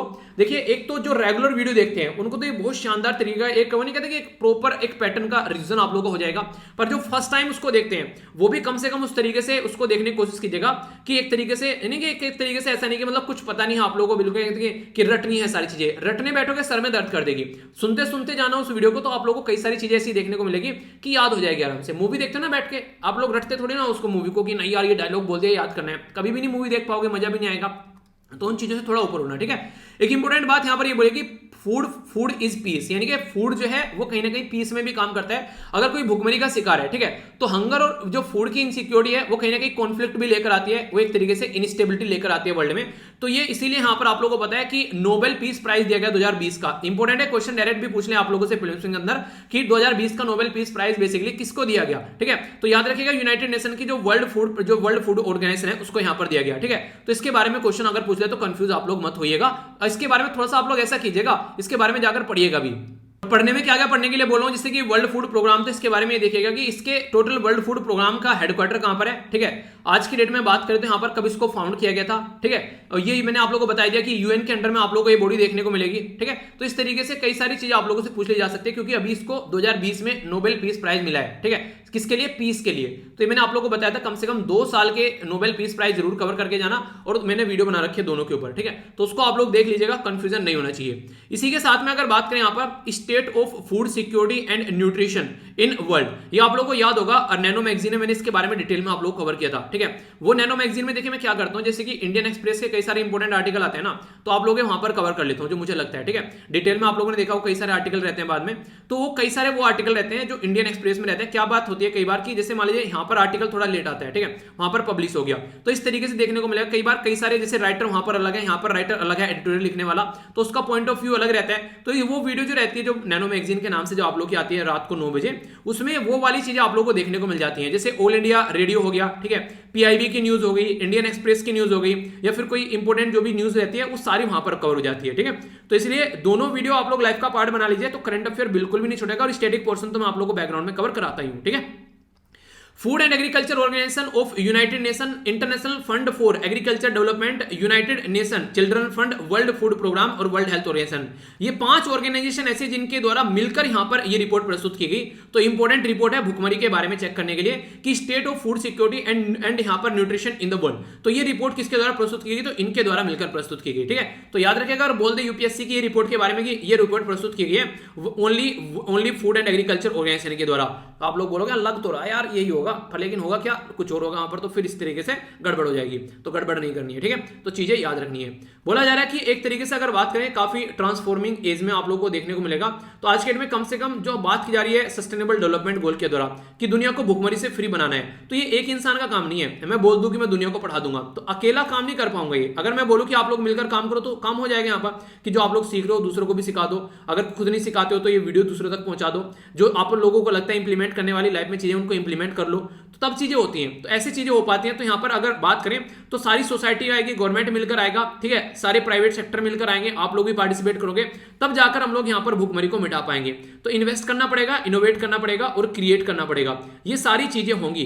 तो कई बार ऐसा रहता है कि हम लोग चीजें जो हैं होते होते भी लोगों तक नहीं पहुंचा पाते हैं। मान लीजिए चीजें ऐसे जैसे एजुकेशन के बारे में बात कर लीजिए, ठीक है, कोई चीजों को दे रहा है, मान लीजिए कोई 1.5-2 लाख रुपए में चीज दे रहा है, अगर वही चीज अगर कोई आकर 25-30 हजार रुपए में देकर चला जाए तो इससे कितना फायदा हो जाए, तो आप लोग समझ सकते हैं उससे। तो इससे एक पैटर्न एक अच्छा देखने को आप लोगों को मिलेगा और लोगों को फायदा हो जाएगा जो उनको जिनको आज तक वो चीजें नहीं मिली थी। तो खाना अवेलेबल तो है पर लेकिन इतना महंगा है, लोग खरीद नहीं पा रहे हैं, तो ऐसे नहीं होना चाहिए। तो ये बातें यहाँ पर बोली गई है, ठीक है। अटेम्प्ट करिएगा आप लोग, यहाँ पर बात की जा रही है until the day we have a medicinal, एक तरीके से medical vaccine, food is the best vaccine, एक तरीके से अगेंस्ट जो कैव्स, ठीक है, यानी कि एक तरीके से बोल सकते हैं एक फूड को बैलेंस डाइट के तरीके से लेने की बात की जा रही है। तो जब तक आप लोगों के पास में कोई मेडिसिन नहीं आती है तब तक बेस्ट फूड है आप लोगों के लिए एक बैलेंस्ड मेडिसिन, एक दवाई के तरीके से आप लोग बोल सकते हो अगर बैलेंस डाइट आप लोग लेते हो, ठीक है। तो जब तक हमारे पास में एक चिकित्सक जो टीका नहीं है, तो भोजन अराजकता के खिलाफ सबसे अच्छा टीका आप लोगों को देखने को मिलेगा।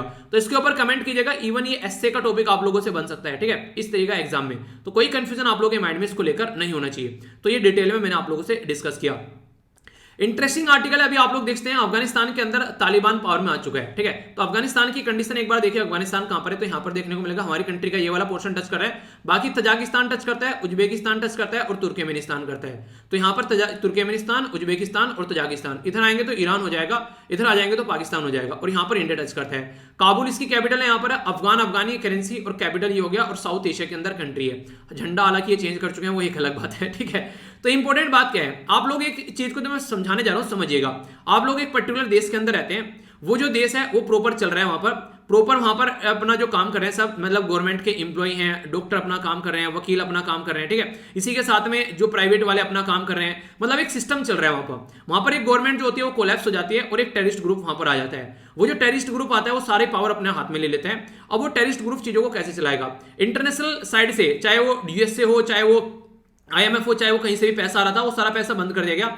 अब ये टेररिस्ट जो ग्रुप है इसके पास में पैसा नहीं है, अब ये चलाएगा कैसे, लोगों की सैलरी कैसे देगा, ये कैसे एक चीजों को स्टैब्लिश करेगा, तो फिर ये उल्टी सीधी हरकतें करेगा। और वही उल्टी सीधी हरकतें यहाँ पर तालिबान के भी ग्राउंड लेवल पर देखने को मिल रही है। तो यहाँ पर लड़कियों को स्कूल में नहीं जाने दे रहे हैं, वहां पर आप लोगों को बदतमीजी इनकी देखने को मिलेगी, मतलब जिसको भी चाहे वहां पर मारा पीटा जा रहा है, कोई लॉ एंड ऑर्डर की कंडीशन ही सही नहीं है। किसी ने कुछ गलती कर दी तो उसको मारकर हवाई जहाज से लटका दिया, मतलब एक तरीके से वहां क्या मतलब एक तरीके से जो एक जंगल राज बोल सकते हैं वो अफगानिस्तान में देखने को मिलेगा। तो अफगानिस्तान के अंदर फाइनेंशियल असिस्टेंस की काफी ज्यादा जरूरत है, लोग भूखमरी का शिकार हो रहे हैं, ठीक है। तो दूर की बात कर दो, लोगों को खाना नहीं मिल रहा है, आप लोग समझ सकते हैं। इसलिए बोलता हूं हमेशा अपनी कंट्री को अप्रिशिएट करो, बहुत सही देश में हो, ठीक है।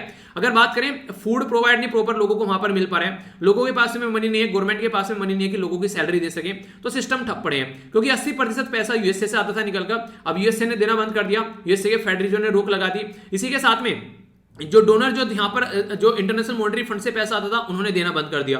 तो अब पाकिस्तान तो देगा नहीं, पाकिस्तान खुद कटोरा लिए खड़ा है दूसरों के सामने, तो कहां से काम चलेगा। तो समझ सकते हैं आप लोग अब क्या कंडीशन होने वाली है। तालिबान जो है एक तरीके से वो काफी ज्यादा एक्सट्रीमिस्ट कंट्रोल आप लोगों को देखने को मिलेगा, जो कि अनस्टॉपेबल है, सारे एरिया को कंट्रोल कर चुके हैं। पर लेकिन फिर भी गोलमाल चल रही है सारी चीजें, क्यों, रीजन ये है, मान लीजिए पाकिस्तान की आर्मी, अगर अफगानिस्तान की आर्मी के बारे में बात करूं तो कौन है, तालिबान के पास में आर्मी कौन है, लोकल लुंडे पकड़ रहे हैं जो गुंडे थे, तो उनको पकड़कर अभी यहाँ पर पूरा उनको जो किसी को आर्मी का चीफ बना दिया है, किसी को आर्मी का कोई कमांडो बना दिया है। अब सोचिए कि वो इंसान जिसको कभी प्रॉपर ट्रेनिंग नहीं मिली है, वो इंसान अगर सोचकर चलिए इस तरह की कंडीशन कैसी होगी, ठीक है।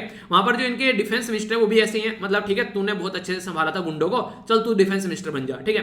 तो इस तरीके से समझिए आप लोग की क्या कंडीशन है वहां पर। तो इस कंडीशन को कैसे ये नॉर्मलाइज कर पाएंगे और कैसे चीजों को लेकर चल पाएंगे, क्योंकि अगर बात करें अब तक चीजें कैसे चल रही थी, यहां पर यूएसए ने बहुत ज्यादा इन्वेस्टमेंट किया है 20 सालों में, यहां पर एजुकेशन को सुधारा, यहां पर गर्ल्स एजुकेशन को सुधारा, लिटरेसी को सुधारा, लाइफ एक्सपेक्टेंसी इनकी बढ़ गई, अर्बनाइजेशन बढ़ गया, रोड डेवलप की गई, इन्फेंट मोर्टेलिटी कम हो गया। तो ये सारी चीजें यूएसए ने काफी ज्यादा इन्वेस्टमेंट यहां पर किया है, पानी की तरह पैसा बहाए तब जाकर चीजें सुधरी है। पर लेकिन अब यूएसए चला गया, सारा पैसा हो गया, तो अब कंडीशन सुधार लो, कैसे सुधारोगे। तो ये चीजें हैं। इसके बारे में थोड़ा सा बताऊं तो अफगानिस्तान में यूएसए गया गया था, तो ओसामा बिन लादेन के पीछे भागा गया था, क्योंकि ओसामा बिन लादेन ने यूएसए के अंदर दो बिल्डिंगों पर अटैक कर दिया था यहाँ पर, जिसकी वजह से 3000 से भी ज्यादा लोगों की जान चली गई थी। तो यूएसए बदला लेने गया अफगानिस्तान में, अफगानिस्तान से निकल के पहुंच गया पाकिस्तान में, तो इसको तो पाकिस्तान में जाकर ठोक दिया। पर लेकिन कंडीशन क्या हुई, अपने आप वहां पर ताव में रुक गया कि मैं अफगानिस्तान में डेमोक्रेसी लेकर आऊंगा। वहां पर तालिबान रूल कर रहा था, तो तालिबान को हटाया उसने, फिर अपने आप आ गया वहां पर। तो 20 साल तक वो वहां पर रहा, तो 20 साल तक रहने के बाद में फिर से बाद में तालिबान के हाथ में पावर देकर चला गया। तो ये माहौल है यूएसए का बेसिकली जो अफगानिस्तान को लेकर। तो बेसिक चीजें हैं जिसके बारे में आप लोग आइडिया रख सकते हैं, कभी भी क्वेश्चन बन जाए तो कंफ्यूजन नहीं होना चाहिए। हमारी कंट्री के ऊपर क्या इंपैक्ट है, अभी मैंने तापी प्रोग्राम और वो सारी चीजें बताई, वो तो सारी दिक्कत है, सिक्योरिटी के पॉइंट ऑफ से भी दिक्कत है। हमारी कंट्री ने कई सारी प्रोडक्टिव काम किए अफगानिस्तान के अंदर, उनको लेकर दिक्कत है। अभी फिलहाल तालिबान के साथ में हमारे ज्यादा अच्छे रिलेशन है नहीं है, तो इसलिए मुद्दा अलग ही निकल कर आएगा। यूएसए ने एंट्री की थी बुश के द्वारा, ओबामा वहीं पर रहे, ट्रंप रहे और बाइडेन, इनके 4 प्रेसिडेंट खा गया अफगानिस्तान यूएसए के, और फिर भी कंडीशन ऐसी की ऐसी जैसी थी, उसमें कोई भी चेंज आप लोगों को देखने को नहीं मिलेगा। तो अभी बोला यह जा रहा है कि अब ऑल ओवर वर्ल्ड को मिलकर आना चाहिए, थोड़ी हेल्प करनी चाहिए, नहीं तो लोग भुखमरी का शिकार मरेंगे वहां पर, और ये काफी बुरी कंडीशन ग्राउंड लेवल पर एक दयनीय कंडीशन हो जाएगी अगर उसको हम लोग नहीं सुधार पाए तो इसके ऊपर हम लोग को काम करना चाहिए, ये बातें बोली गई हैं। आगे चलते हैं, नेक्स्ट इंपॉर्टेंट आर्टिकल, इसके बारे में मैंने डिस्कस भी किया था, नैनो मैगजीन जो शाम को 9 बजे आती है, डे मैंने आप लोगों से डिस्कस किया था, international day of non violence. Non violence यानी कि एक तरीके से वायलेंस नहीं फैलाना है, शांति में रहना है। तो 2 अक्टूबर को गांधी जी से रिलेटेड ये डे है। तो क्या आज की डेट में हम लोग नॉन वायलेंस सोसाइटी में रह रहे हैं? अगर आज के डेट में आप लोग बात करें, पेशेंस भी लोगों के अंदर नहीं है, वायलेंस तो दूर की बात हो गई, ठीक है। आगे चलते हैं, तो 2 अक्टूबर को यहाँ पर ये बेसिकली डे सेलिब्रेट किया गया।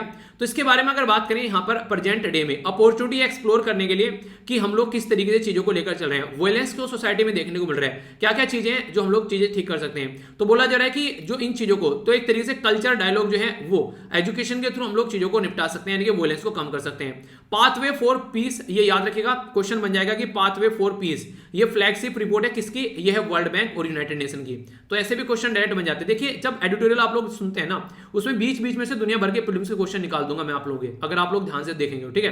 तो ऐसा नहीं है कि जो एडिटोरियल में आप लोगों को बस मेंस की तैयारी करते हैं, प्रीलिम्स से क्वेश्चन आप लोगों से देखिए यहाँ पर डायरेक्ट रिपोर्ट के बारे में दे दिया, ठीक है। अभी पीछे मैंने कई सारी चीजें आप लोगों को बताई, तो कंफ्यूजन आप लोगों को नहीं होना चाहिए, इस तरीके से इसके बारे में याद रखिएगा, ठीक है। अभी बात करें यहाँ पर, देखिए कोविड-19 के चलते काफी ज्यादा कंडीशन खराब कर दी गई, तो वायरस को ब्लेम किया गया। आज के डेट में कई सारे वॉयलेंस भी देखने को मिले, हेट स्पीच देखने को मिली, बोला है कि कम्युनिटी के ऊपर आरोप लगाया गया कि इस कम्युनिटी की वजह से वायरस फैल रहा है। रिलीजन के नाम पर भी कई सारी चीजें निकल कर आई, सोसाइटी में डिवाइड देखने को मिला, इकोनॉमिकली लोगों की खस्ताहालत हो गई, जॉब चली गई, रेशियल डिस्क्रिमिनेशन आप लोगों को देखने को मिलने लगा, और भी कई सारे लोगों को इनजस्टिस यहाँ पर देखने को मिला।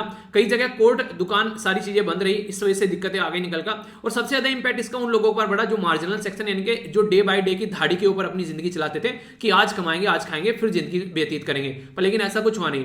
इनइक्वालिटी काफी लार्ज स्केल पर देखने को मिली, टेंशन काफी लार्ज स्केल पर आज सोसाइटी में देखने को मिली, तो इसके चलते अनरेस्ट सोसाइटी में निकल कर आ गया। तो इसके ऊपर काम करने की बात की गई। नेशनल एजुकेशन पॉलिसी जो है वो कहीं ना कहीं चीजों को सुधार सकती है, उसमें आप लोगों को देखने को मिलेगा जो चीजें निकल कर आई हैं एक पैटर्न में अच्छी देखने को मिलेगी। याद रखेगा अभी जो नेशनल एजुकेशन पॉलिसी आई है वो 1986 की पॉलिसी को रिप्लेस कर हमारी कंट्री में लाई गई है और तीसरे नंबर की है। इससे पहले 19 ये बेसिकली 68 की थी, ठीक है।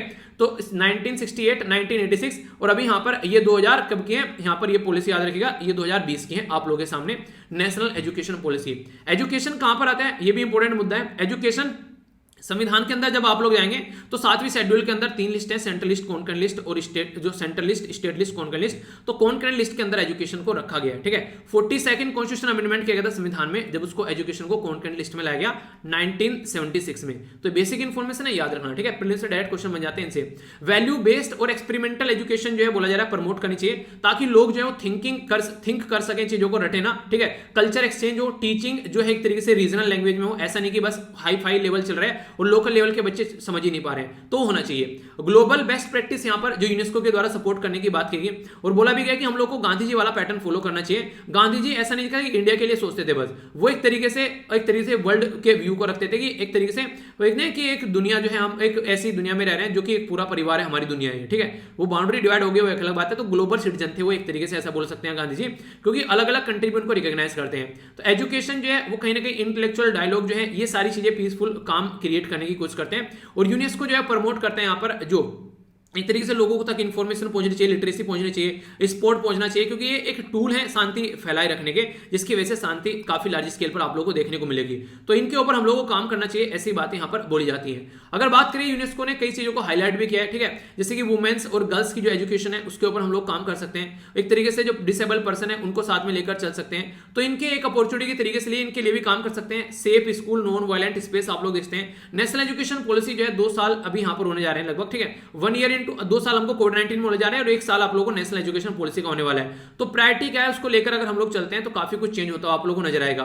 तो बोला जा रहा है in the time of crisis education has the ability to provide hope and confidence, यानी कि जब इंसान क्राइसिस में हो तो एजुकेशन उसको शांति भी देती है, आशा भी देती है और एक कॉन्फिडेंस भी देती है। तो ये चीजें देखने को मिलेगी और कई सारे हम लोगों ने आज के दिन में इनोवेशन किया, टेक्नोलॉजी और स्मार्टफोन, ये सारी चीजें आप लोग देख रहे हैं। तो हम लोग एक स्मार्ट फ्यूचर, स्मार्ट स्कूल बना सकते हैं, पोटेंशियल एजुकेशन को अच्छे से लेकर आ सकते हैं, क्योंकि एजुकेशन रहेगी तो लोग कुछ ना कुछ काम करेंगे और जो वायलेंस देखने को मिल रहा है सोसाइटी में वो कम होगा। और महात्मा गांधी जी भी एजुकेशन को प्रमोट करने की, सपोर्ट करने की बात हमेशा करते थे। तो ये कई सारे मुद्दों के बारे में यहाँ पर बात की जा रही है, तो कंफ्यूजन नहीं होना चाहिए, ठीक है। तो बेसिक इन्फॉर्मेशन थी जिसके बारे में हम लोगों ने यहाँ पर बात की। आइए आगे चलते हैं। नेक्स्ट यहाँ पर न्यूज एनालिसिस वाला पोर्शन थोड़ा देखेंगे, यहाँ पर क्या क्या बातें की जा रही है, पता चलते रहना चाहिए देश दुनिया में क्या चल रहा है। सबसे पहले ममता बनर्जी जी जो है यहाँ पर जीत कर आ गई है और ये मैंने क्या कर दिया, ऊपर नीचे चिपक गए 2 न्यूज एक साथ में। 1 सेकेंड रुक जाइए थोड़ा सा, 1 सेकेंड, बस 1 सेकेंड रुकना।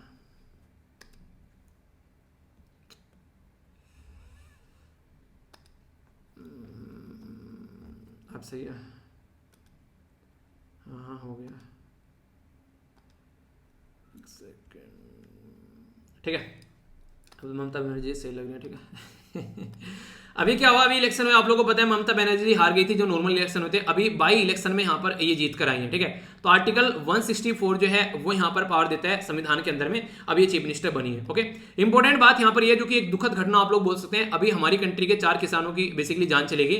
यहाँ पर हमारी कंट्री के जो मिनिस्टर थे उनका एक जत्था जा रहा था गाड़ियों का, तो उसकी गाड़ी के नीचे आकर यहाँ पर ये जान गई। तो फार्मर जो प्रोटेस्ट अभी चल रहा है काफी लंबे समय से, तो अभी ये मुद्दे आप लोग कई सारे देखने को मिलेंगे। क्यों? ये मुद्दे निकल कर आ रहे हैं उत्तर प्रदेश से, और उत्तर प्रदेश में आप लोगों को पता है इलेक्शन होने वाले हैं, तो ऐसी ऐसी चीजें आप लोगों को बड़ी फ्रीक्वेंटली अभी देखने को मिलेगी जहां पर वॉयलेंस की बातें नजर आएंगी, तो इसलिए इनके बारे में कुछ करना चाहिए। बाकी एक काफी एक बड़ी न्यूज जो कि सामने निकल कर आई, जिसके बारे में कई सारे लोगों ने बेसिकली बातें भी की कि ऐसा कैसे, शाहरुख खान का जो बेटा है बेसिकली, जिसका नाम है यहाँ पर आर्यन खान, तो ये इंसान जो है ये ड्रग्स के मामले में यहाँ पर पकड़ लिया गया है, तो इसकी वजह से काफी ज्यादा कंट्रोवर्सी क्रिएट हो गई है। तो नार्कोटिक एंड कंट्रोल ब्यूरो के द्वारा इन्वेस्टिगेशन की गई, जिसमें इसके कई सारे दोस्त जो हैं वो भी यहाँ पर अय्यासी करते हुए पाए गए, तो उसकी वजह से यहाँ पर ये न्यूज में आ गया है। तो ये बेसिकली आप लोगों से क्वेश्चन क्या पूछा सकता है और क्या क्या चीजें हो सकती हैं, पहले उसके बारे में हम लोग बात करेंगे। देखिए है क्या बेसिकली, क्या क्या पाया गया इनके पास में, अगर आप लोगों से कोई पूछे, ठीक है, यानी क्या ये कर रहे थे वहां पर और क्या क्या चीजें थी। तो यहां पर ये बोला गया कि 13 ग्राम के करीब कोकीन मिली है इनके पास में से, ठीक है, 21 ग्राम के करीब चरस मिली है, और भी कई सारी गोलियां मिली है नशे की, तो यानी कि नशे के धुत में बेसिकली पड़ा हुआ था, ऐसा आप लोग बोल सकते हैं।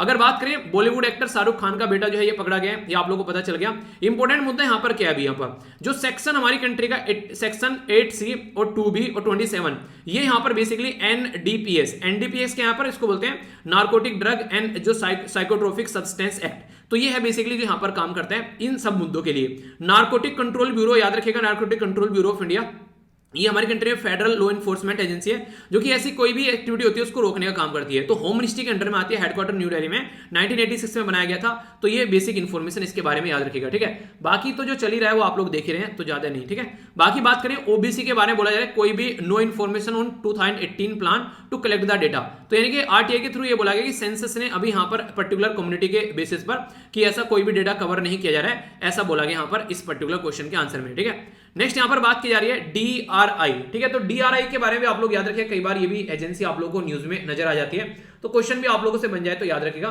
इसको बोलते हैं डायरेक्टरेट ऑफ रेवेन्यू इंटेलिजेंस। तो इंडियन इंटेलिजेंस जो यूनिट है बेसिकली एक तरीके से ये यहां पर काम करती है एंटी स्मगलिंग के लिए, ठीक है, इन्वेस्टिगेशन करती है ऑपरेशन में अगर कोई स्मगलिंग का केस देखने को मिलता है। तो इसी के चलते यहां पर बोला गया 3000 किलोग्राम हीरोइन पकड़ी गई गुजरात से, तो डीआरआई के द्वारा। तो न्यू दिल्ली में इसका हेडक्वार्टर आप लोगों को देखने को मिलेगा, ये सेंट्रल ब्यूरो ऑफ जो इनडायरेक्ट टैक्स और कस्टम, तो उसके अंदर में आती है। ये क्वेश्चन इंपॉर्टेंट बन जाएगा आप लोगों के लिए, डिफरेंट है थोड़ा सा, ठीक है। तो हेडक्वार्टर न्यू दिल्ली के अंदर है, तो central bureau of indirect tax and custom के अंदर में आप लोग को देखने को मिलेगी, ठीक है। तो ये बेसिक इन्फॉर्मेशन है, क्वेश्चन अगर बने तो थोड़ा सा हल्का सा आइडियाज के बारे में आप लोग रख सकते हैं, ओके। बाकी यहाँ पर दुर्गा पूजा की पूरी तैयारी हो चुकी है, तो आप लोग देखते हैं देश के अंदर काफी अच्छे तरीके से हम लोग चीजों को एंजॉय करते हैं, अपना देश है बेसिकली कल्चर वाला, काफी सारी चीजें देखने को मिलेगी।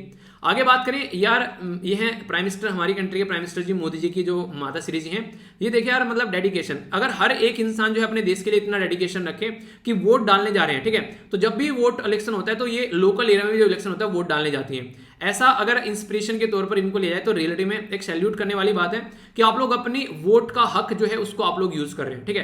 तो ये जरूरी है, तभी आप लोगों का हक बनता है पॉलिटिशियन को कुछ बोलने का, वरना हक नहीं बनता है। आगे बात करिए चाइनीज जो ट्रांसग्रेशन है उसके बारे में बात की जा रही है। अभी देखते हैं कैसे चीजें होने वाली है। नॉर्मली आमने सामने तो खड़ी थे, झड़प चली रही थी, वो सारी बातें आप लोगों को बताइए। एक पेंडोरा पेपर करके यहां पर अभी एक्सपोज किया गया। पेंडोरा पेपर बेसिकली जिस तरीके से आप लोगों ने पनामा पेपर की बात की थी, बहुत सारे रीसी लोग कैसा करते हैं हमारे देश में या फिर ऑल ओवर वर्ल्ड में, वो अपना पैसा बाहर ले जाकर रख देते हैं, ठीक है, और वहां से टैक्स अपना बचा पाते हैं। तो उसी के चलते अभी यहां पर कई सारे ऐसे डॉक्यूमेंट्स बाहर निकल कर आए हैं। इवन सचिन तेंदुलकर का नाम भी अभी यहां पर फ्लोट हो रहा था न्यूज में, कैसी कुछ चीजें देखने को मिल रही है। तो ये पेंडोरा बॉक्स अभी ऐसा ही एक पेपर लीक आप लोग बोल सकते हैं, जिसमें जो लोग पैसे को चोरी करने की कोशिश करते हैं, तो उसके बारे में बात की जाती है कि इसके बारे में, ठीक है। तो यहाँ पर किंग ऑफ जॉर्डन का भी नाम आप लोगों को देखने को मिलेगा, बड़ी बड़ी हस्ती देखने को मिलेगी, कोई छोटा मोटा इंसान मिलेगा नहीं, ठीक है। तो मेरे और आपके जैसा कोई नहीं मिलेगा यहाँ पर, ठीक है। तो सारी जो नहीं एक काला धन कमाने वाले लोग आप लोगों को सारे नजर आएंगे। यहाँ पर बोला गया कि यहाँ पर किंग अब्दुल्ला जो है यहाँ पर वो भी देखने को मिले। बेसिकली इसके अंदर बड़े बड़े रईस यादें, इवन यहाँ पर बात की जा रही है बेसिकली जो पाकिस्तान के जो प्राइम मिनिस्टर हैं उनसे रिलेटेड भी कुछ लोग आप लोगों के कैबिनेट मिनिस्ट्री यहाँ पर देखने को मिलेगी। तो पैसा कमा कर रख दो ले जाकर चोरी कर कर, बस फिर क्या बल्ले बल्ले। 5 लोग चले गए यहाँ पर जब मॉस्क के अंदर ब्लास्ट हुआ काबुल यानी कि अफगानिस्तान के अंदर। इसी के साथ में ये बोला जा रहा है कि अभी जो ताइवान के अंदर चाइना कंप्लीटली आकर घुस चुका है, तो काफी बुरी कंडीशन देखने को मिल रही है। ये बातें नॉर्थ कोरिया थ्रेटन कर रहा है यूएन को कि यहाँ पर एक तरीके से जो उसके ऊपर मिलकर बातें कर रहे हैं ना, ये बम ब्लास्ट कर रहा है नॉर्थ कोरिया, तो उसको लेकर भाई कई सारी कंडीशन देखने को मिल रही है। तो देखते हैं शांति कैसे बनाकर रखी जाती है। वीडियो ना लंबी हो गई यार चलिए कोई नहीं, जो वो मैंने बोला ना कि ये क्वेश्चन है, इसका आंसर भी मैं आप लोग कल ही बताऊंगा, आप लोग अटेम्प्ट कर लीजिए। और पूरा प्रीएम्बल मैं आप लोग कल ही पढ़ा दूंगा। वैसे प्रीएम्बल आप लोग एक बार देख लीजिएगा, काफी कुछ है इसके बारे में, तो कल स्टार्टिंग में मैं आप लोगों इसके बारे में बता दूंगा, ठीक है। तो कैसा रहा ये लेक्चर जरूर बताएगा। इसी के साथ में मिलता हूँ नेक्स्ट लेक्चर में, यहाँ से जाकर पीडीएफ डाउनलोड कर लेना। और जो वीडियो आएगी कल 9 बजे वो जरूर देखना, जिसमें हम लोग रिविजन करेंगे पूरे महीने का ताबड़तोड़, ठीक है। तो कोई कंफ्यूजन नहीं होना चाहिए। तो काफी कुछ हम लोगों ने डिस्कस कर लिया इसके अंदर में, कोई भी कंफ्यूजन अब आप लोगों के माइंड में नहीं होना चाहिए। और ये जो इंपॉर्टेंट चीजें पढ़ाई है इनके बारे में मैप बेस्ड भी क्वेश्चन आप लोगों के बन जाएंगे एग्जाम में, ठीक है। फिर बोलोगे क्वेश्चन कहां से आ गया। इसी के चलते इंडिया चाइना बॉर्डर के बारे में भी हम लोगों ने बात की, कई सारे मुद्दे हम लोगों ने यहाँ पर देखे, ठीक है। सेक्टर ये भी है कुछ, ये जो मैंने पढ़ाया ना वो सारे यहाँ पर मैंने लिख भी दिए हैं। जो मैंने बताया ना अभी यहाँ पर जो ये वाला मैप मैंने आप लोगों को दिखाया था, ये एक ये वाला मैप, तो इसका बेसिकली हैंड रिटन भी चीजें, ठीक है, पीडीएफ में एक्स्ट्रा चीजें मिल जाती हैं आप लोग कई सारे, ठीक है। तो वो भी आप लोग देख लिया कीजिए बेसिकली, ठीक है। बाकी पाकिस्तान क्या कर रहा है वो सारी चीजें हम लोगों ने देख ली, तालिबान के अंदर क्या क्या चल रहा है ये सब चीजें, ठीक है। तो ये चीजें देख ली। बाकी जो थोड़ा बहुत कुछ बचा है उसको टेंशन मत लीजिएगा, कवर कर लूंगा। तो ये इसका ध्यान रखिए, ठीक है। तो नेक्स्ट लेक्चर मिलता हूं, अपना ध्यान रखिए। तब तक के लिए बड़ों को नमस्ते, छोटों को प्यार, छोटी सी लाइफ एंजॉय करा। तब तक के लिए जय हिंद।